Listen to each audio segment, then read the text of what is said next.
Hello everyone, welcome back to my vlog. तो ये भैया दूज वाले दिन की क्लिप्स है। प्रॉपर व्लॉग तो मैं शूट नहीं कर पाई थी स्टार्टिंग से, क्योंकि सेम डे नाइट में हमें वापस आना था नोएडा। तो मैं सुबह से ही पैकिंग में लगी हुई थी।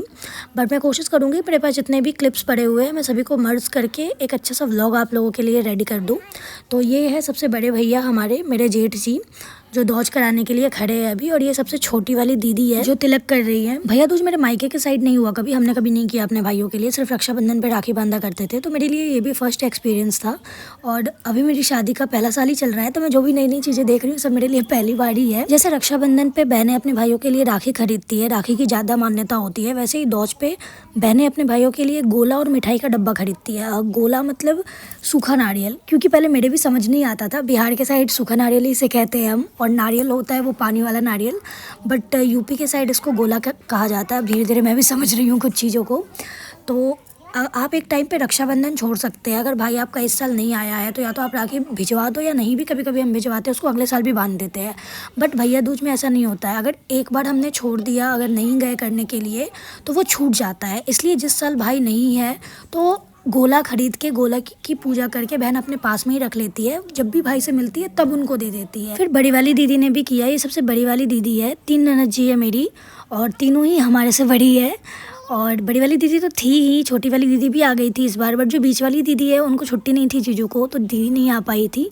बट दीदी, अगर आप ये व्लॉग देख रहे हो तो आपकी कमी रह गई थी, and we missed you so much. कितना अच्छा लगता है ना जब त्योहार के टाइम पे पूरा परिवार एक जगह होते हैं तो। और फिर हमारी बारी आई, और ये रहे मेरे पतिदेव बन ठन के एकदम तिलक लगाते हुए। फिर दीदी ने मेरे भी तिलक लगाए। एक्चुअली पहले जब भी हमारे घर पे दौज हुआ करता था तो भैया का अकेले का ही करती थी दीदी लोग, क्योंकि भाभी इधर उधर काम वगैरह में बिजी रहती थी, तो भाभी साथ में खड़ी नहीं होती थी।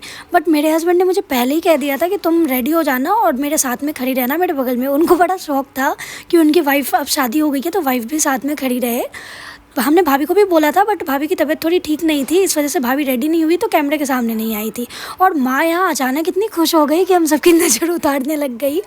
उसके बाद छोटी वाली दीदी भी आई। दीदी ने पहले तिलक किया, पहले इनकी किया, फिर मेरे किया, और साथ साथ हम पिक्चर्स भी क्लिक करा रहे थे।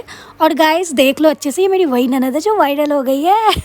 मैंने दीदी के साथ एक वीडियो बनाई थी जो यूट्यूब शॉर्ट्स पे डाला था, और मेरी पहली वीडियो यूट्यूब की जो शॉर्ट्स पे पड़ी है इतनी ज़्यादा वायरल हुई है कि उस पर 3 लाख व्यूज़ होने वाले ऑलमोस्ट।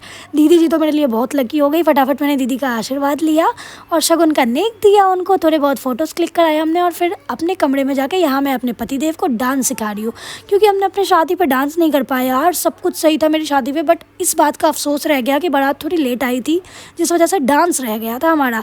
बट कोई बात नहीं, शादी में तो नचा ना सकी, बट अपने इशारों पे ही नचा के खुश हो जाती हूँ। उसके बाद ससुराल को टाटा बाय बाय करते हुए अब हम आ रहे हैं वापस अपने शहर की ओर, नोएडा की ओर हम निकल पड़े हैं। तो गाइस, व्लॉग कैसा लगा कमेंट में ज़रूर बताइएगा, and like comment share subscribe कर दीजिएगा अगर नहीं किया होगा तो। मिलते हैं अगले व्लॉग में, तब तक के लिए bye bye and take care.